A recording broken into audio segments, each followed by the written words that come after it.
What's up les catch addicts et bienvenue dans cette nouvelle vidéo, c'est Jimbo et je serai votre commentateur aujourd'hui. Et aujourd'hui on se retrouve pour la review du War du 7 septembre 2020. Vous êtes prêts? Let's go! Ah déjà pour dire ce War, j'ai surkiffé. Ça c'est clair et net, j'ai surkiffé, les rivalités sont géniales. Et on voit que progressivement, on se rapproche du Clash of Champions. Donc on voit vraiment que les rivalités entre les champions et leurs challengers s'intensifient.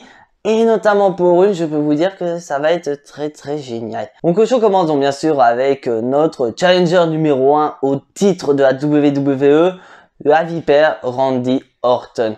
Et donc comme fait Randy Orton depuis quelques semaines, Randy Orton vend ses gestes qu'il y a eu auprès de Drew McIntyre. Parce qu'en effet, il y a quelques semaines, Randy Orton a porté 3 putt kicks dans la mâchoire de Drew McIntyre et celui dernier s'est retrouvé blessé. Mais je tiens à préciser que voilà, c'est carrément une storyline. Drew McIntyre n'est pas blessé. Et donc Randy Orton interroge donc le fait que, étant donné que Drew McIntyre est blessé, est-ce que ce dernier sera présent à Clash of Champions, le pay-per-view où tous les titres de champion sont censés être défendus. Et là, d'un seul coup, Randy Orton se fait interrompre par le bruit d'une ambulance. Une ambulance? Qu'est-ce que ça veut dire ça? Et au final, on a Drew McIntyre qui était ni plus ni moins que le chauffeur de l'ambulance qui vient confronter Randy Orton et qui lui porte un putt kick dans la mâchoire. Et on voit vraiment que Randy Orton, il vend super bien le Claymore Kick de Drew McIntyre, il est KO. Et on voit qu'un peu plus tard, dans les coulisses, on a Drew McIntyre qui se fait arrêter par Adam Pearce qui a du mal à gérer sa sécurité du côté de Monday Night Raw, ça c'est clair et net. Et donc qui explique à Drew McIntyre que ce dernier n'a pas le droit d'être là, il n'est pas libéré par le médecin, donc il dit tout simplement voilà, rentre chez toi. Mais Drew McIntyre a dit d'abord qu'il est là pour passer un message à Randy Orton en disant voilà, il sera présent à Clash of Champions et que le seul moyen de l'empêcher d'être présent à Clash of Champions, c'est que Randy Orton l'envoie à la morgue. Donc Drew McIntyre parvient donc à partir tranquillement, sans s'en prendre à Adam Pearce. Et Adam Pearce qui check sa sécurité, pour dire voilà, ne vous attendez pas à à d'autres surprises. Donc on suppose Drew McIntyre qui sera peut-être encore présent dans la soirée, on sait pas. Ou pourquoi pas Rétribution. Parce que si vous avez vu les infos, Rétribution est exclusive maintenant à War. Et étant donné qu'on est à War, Rétribution est susceptible de venir. Et franchement, j'adore cette rivalité. Déjà, Randy Orton qui place sa barre vachement haut. Et que là, Drew McIntyre qui revient dans le but de se venger. Et je peux vous dire que la soirée ne fait que commencer. Et là donc on passe au premier match de la soirée, un match à 6 avec Earth Business d'un côté, donc MVP Bobby Lashley et Shelton Benjamin. Et de l'autre côté, on a l'ancien champion des États-Unis Apollo Crews, Cedric Alexander et Ricochet. Mais je tiens à préciser que c'est un match tout à fait banal. Mais à noter que durant le match, au moment où Ricochet allait prendre le tag, il se fait attaquer par son partenaire Cedric Alexander qui fait officiellement un e-turn. Dis donc WWE, vous avez pris un abonnement au e-turn là parce que il y en a au moins un par chaque show et en moyenne 2-3 par semaine quoi. Donc c'est un abonnement là ouais, je sais pas. Et donc Cedric Alexander qui attaque d'abord Ricochet et qui porte donc son lumberjack à Apollo Crews pour donner la victoire au Earth Business.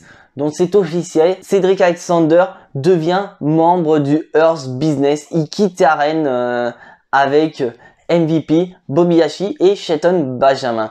Et franchement, c'est un e-turn que j'attendais depuis bien longtemps, c'est-à-dire principalement au niveau de Payback. Parce que je m'y attendais trop, mais au final, WWE nous l'ont fait espérer et au final on a enfin ce e-turn. Donc je suis très curieux de voir les réactions de Ricochet et de Apollo Crews suite à ce e-turn. Donc là on passe au prochain match, donc c'est toujours un match par équipe.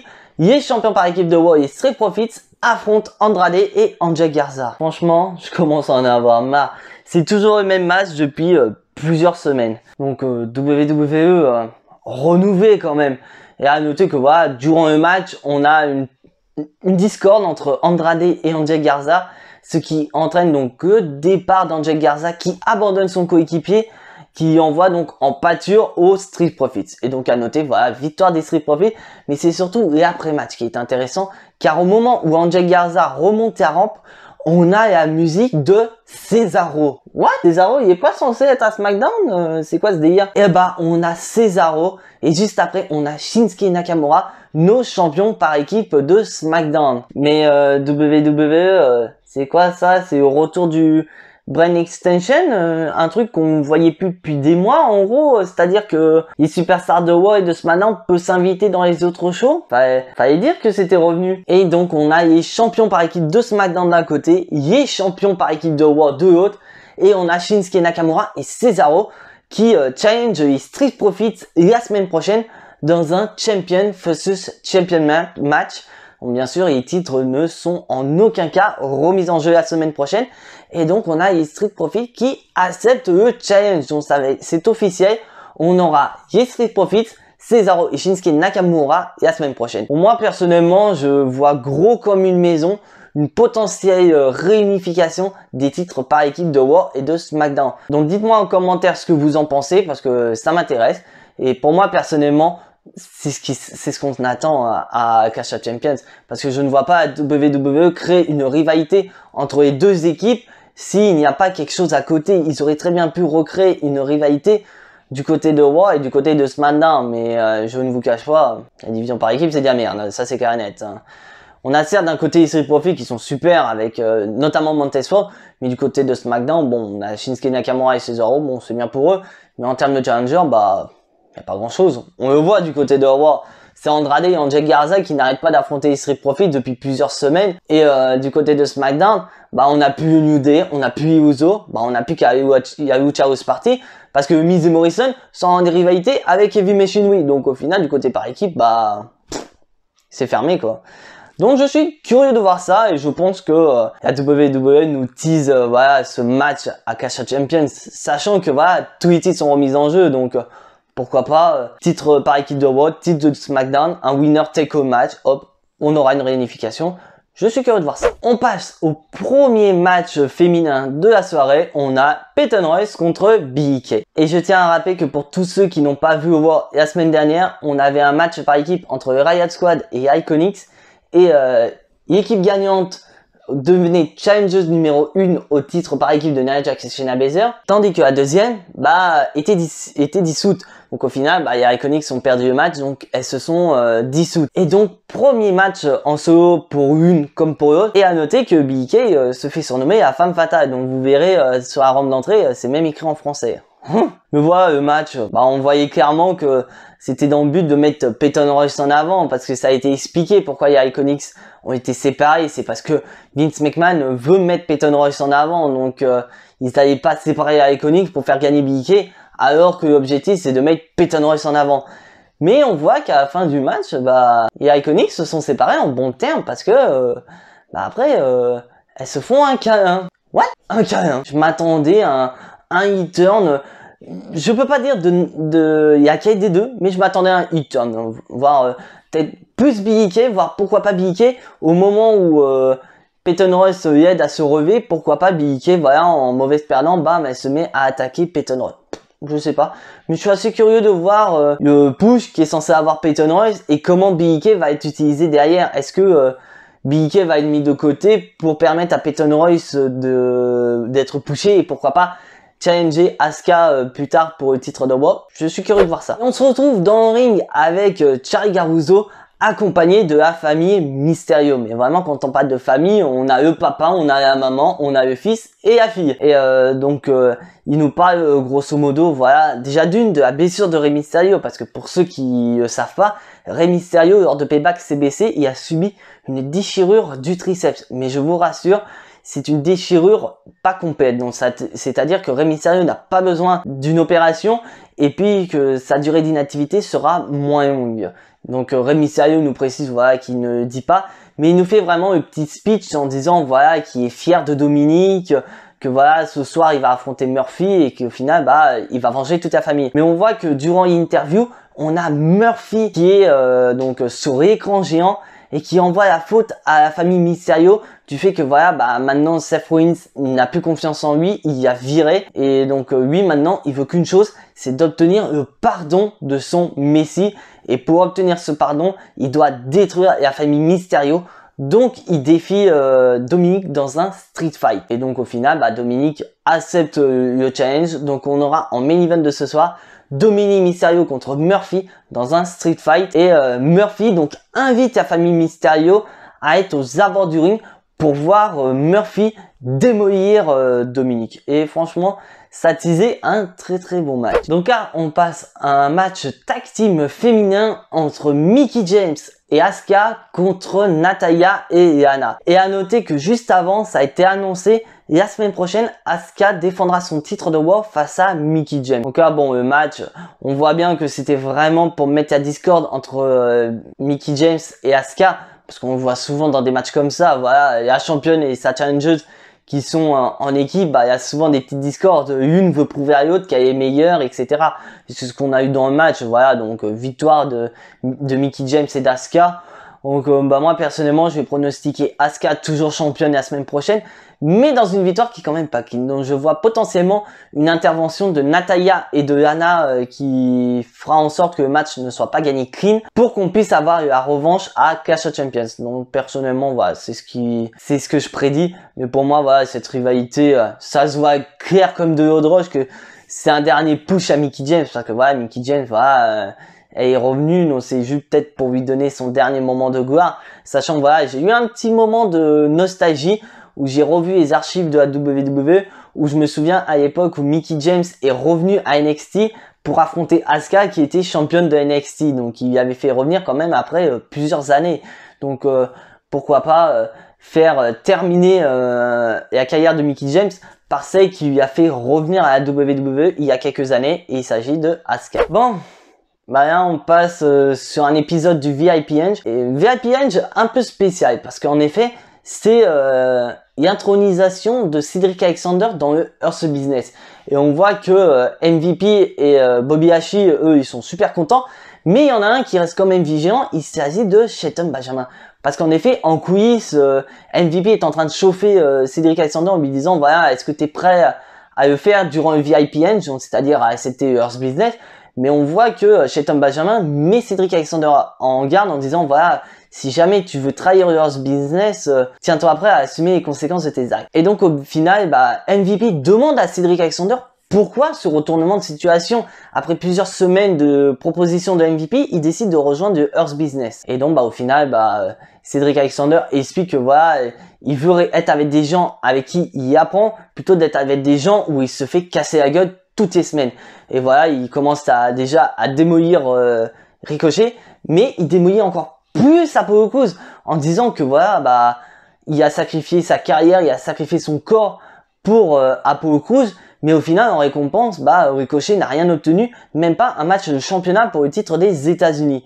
Et donc au final, bah, il choisit Earth Business parce que grâce à MVP, grâce à Bobby Lashley, Shelton Benjamin, il pourra saver dans d'autres niveaux. Et donc ça y est, c'est officiel. Et Cedric Alexander devient membre du Earth Business. Et on voit que bah les Viking Raiders commencent à arriver. Et Cedric et Apollo Crews et Ricochet attaquent le Earth Business.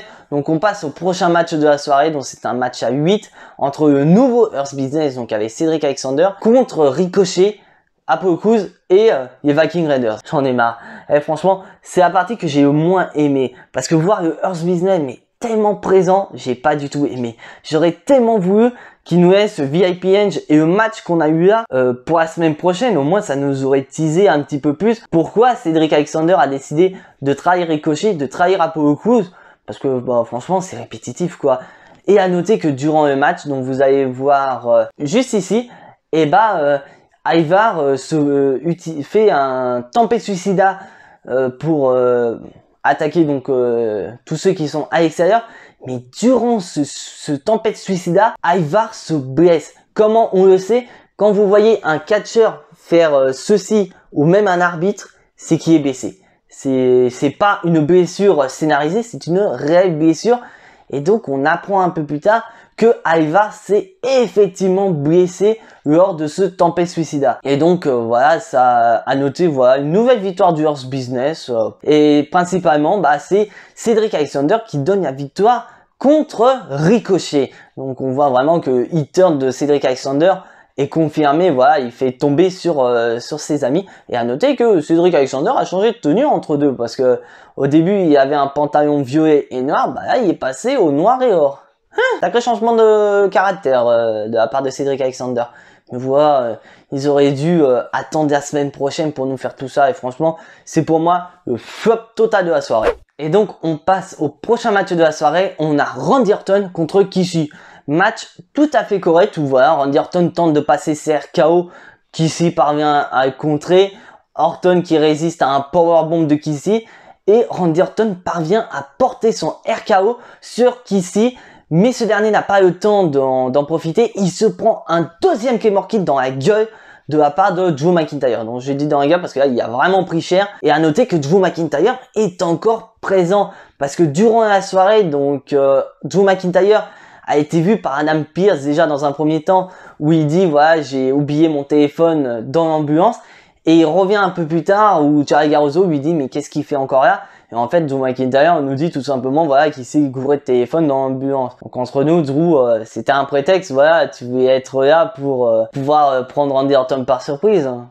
N'est pas honte de le dire, quoi. On comprend après ce que t'as fait Orton, tu peux te permettre de lui casser la gueule encore une fois. Et donc voilà, donc disqualification qu'ici, victoire de Randy Orton, mais Drew McIntyre qui a vraiment l'esprit de vengeance, quoi. Il lui a mis un deuxième Claymore Kick, mais jamais de 103 Randy. Tu peux t'en prendre un troisième. Donc là, on va passer au Raw Underground. Je vais être très bref. Ça a été annoncé que Aleister Black affrontera Kevin Owens lors de Raw Underground. Mais à noter que voilà, c'était comme ça toute la soirée. Toute la soirée, c'était Kevin Owens contre Aleister Black. Et à un moment donné, ça a dégénéré à l'extérieur. Et donc, l'un des chouchous de Shane McMahon a été, utilisé dans cette rivalité. Donc il est intervenu et au final il a cassé la tête à Kevin Owens, il a cassé la tête à Aleister Black, et le show de Raw Underground s'est terminé comme ça. J'ai pas grand chose à dire franchement. On voit clairement que la rivalité entre Aleister Black et Kevin Owens est lancée, donc je suis assez curieux de voir ça, de voir comment Kevin Owens et comment Aleister Black vont gérer cette situation. Et là donc on passe à un match handicap entre Shayna Baszler et le Riot Squad. Bon, ça a été dit en début de soirée qu'en fait ce match a été mis en place par Nia Jax dans le but de dire ma coéquipière est capable de battre Riot Squad, alors que moi j'en suis parfaitement capable. Donc on voit vraiment que c'est un peu la guerre, toi t'arrives à le faire, donc moi aussi. Et on voit que durant le match, c'est Shayna Baszler et distraite par sa coéquipière, quoi. What? Nia Jax, t'es pas censé soutenir ta coéquipière et non lui mettre des bâtons dans les roues, parce qu'au final Shayna Baszler qui est distraite par Nia Jax, hop, roll-up de Liv Morgan je crois, pour donner la victoire au Riot Squad. Au final on voit que Shayna Baszler est en colère face à Nia Jax, et donc au final on passe aussitôt au deuxième match handicap. Donc c'est au tour de Nia Jax de faire face au Riot Squad, mais on voit qu'à la différence, Shayna Baszler ne va pas forcément chercher Nia Jax. Mais à noter qu'à la fin du match, au moment où Nia Jax porte son Samoan Drop, on a des problèmes au niveau de la lumière. Ce qui permet donc au Riot Squad de contrer et de porter leur prise de finition pour tenter de remporter le match. Mais au moment du tombé final, on a les lumières qui se sont complètement éteintes. Et puis si vous entendez bien, Nia Jax s'est dégagé au compte de 2. Et on a Rétribution sur l'écran géant. Adam Pearce, t'as mal fait ton boulot là, parce que Rétribution ils sont là. Donc faudrait vraiment que tu revoies ta politique de sécurité là. Et on a Rétribution sur l'écran géant. À noter qu'ils sont 5 sur ce coup là. Sont moins nombreux là, apparemment Rétribution. Et donc ils disent grosso modo que voilà, on a beau être au Thunderdome, la WWE reste la même. Donc en gros ils sont en train de démolir la WWE et ils envoient un avertissement en disant que voilà, les ténèbres vont arriver. Et on n'arrive pas donc à distinguer qui est en train de parler, parce que voilà, donc leur voix est trafiquée dans le but bien sûr qu'on puisse pas y reconnaître. Donc il y a beaucoup de noms qui sont cités sur les réseaux sociaux. Moi, je vais pas lancer de conclusion active. Et moi, le seul truc que je peux dire, c'est que Rétribution, j'ai à dire de moins en moins, quoi. Que moi, personnellement, voilà, j'en ai marre que Rétribution, on les fait passer pour des cons, quoi. Parce que l'idée était pas mal de voir un clan anti-WWE attaquer tout le monde. Donc, on voyait vraiment la Nexus pour ceux qui sont de la génération Catch Attack. Mais que au final, la WWE s'est lancée dans quelque chose qui savent même pas quoi en faire. Je trouve que ça gâche un peu beaucoup de choses. Donc pour moi, voilà, c'est soit la WWE doit arrêter directement avec Rétribution, ou ils doivent vraiment élever le niveau et qu'on nous dise putain qui est membre de Rétribution et qui est leur chef potentiel. Et là, je pense que là, la WWE aurait fait un énorme bond et ils pourraient enfin utiliser Rétribution correctement.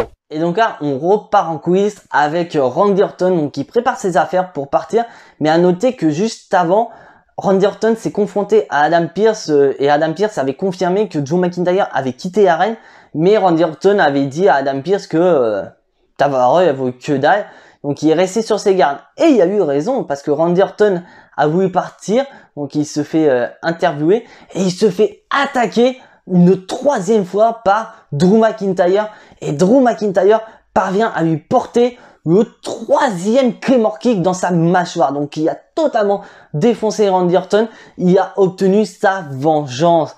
Donc en effet, Drew McIntyre, voilà, il s'est pris 3 pot kicks dans la tronche il y a quelques semaines. Il s'est vengé. Il a porté 3 Claymore Kicks à Randy Orton. Et Randy Orton quitte finalement l'arène, mais pas sur ses 2 jambes. Il quitte l'arène en ambulance. Donc on voit vraiment que Drew McIntyre, il a obtenu sa vengeance. Et franchement, je suis content de cette rivalité, de voir qu'il y a WWE surenchérit les enchères en mettant Drew McIntyre maintenant en position dominante, en disant regarde mon vieux, tu m'as mis 3 putt kicks, je suis revenu, je t'ai remis 3 Claymore kicks en réponse, est-ce que toi tu vas revenir maintenant? Donc c'est vraiment changement de situation. Et là ça va être vraiment le coup, est-ce que Randy Orton pourra revenir à Clash of Champions alors que après 3 Claymore kicks, alors qu'on voit que Drew McIntyre, lui, 3 putt kicks, ça y est, il est revenu. Donc franchement, je suis très curieux de voir la suite de cette rivalité entre Randy Orton et Drew McIntyre. Et là, on passe au main event de la soirée.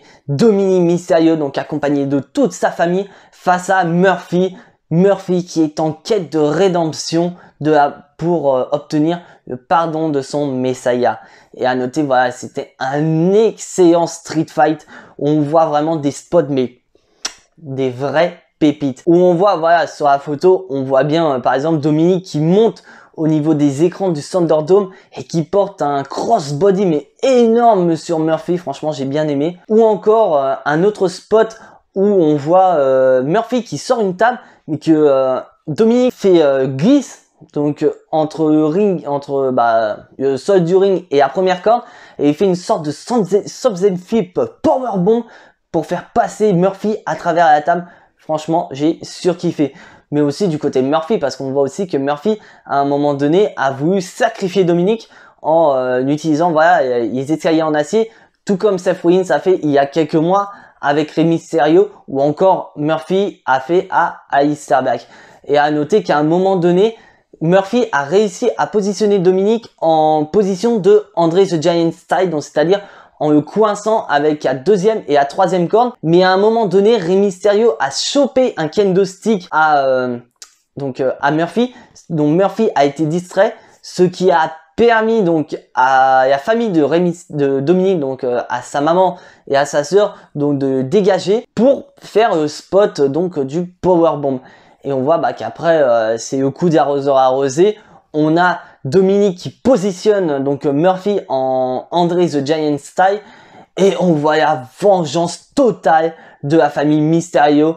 Où on a d'abord Rey Mysterio et Dominic qui attaquent Murphy avec les kendo stick, tout comme Dominic a eu il y a quelques semaines.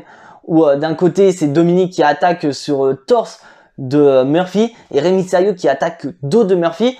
Et juste après, on change d'équipe. On a donc la sœur et la maman de Dominic qui se joint à la fête, parce que pour moi c'est clairement une fête, où elles viennent à frapper Murphy, ce qui pousse Murphy à abandonné. Donc vainqueur de ce match par abandon, Dominic Mysterio.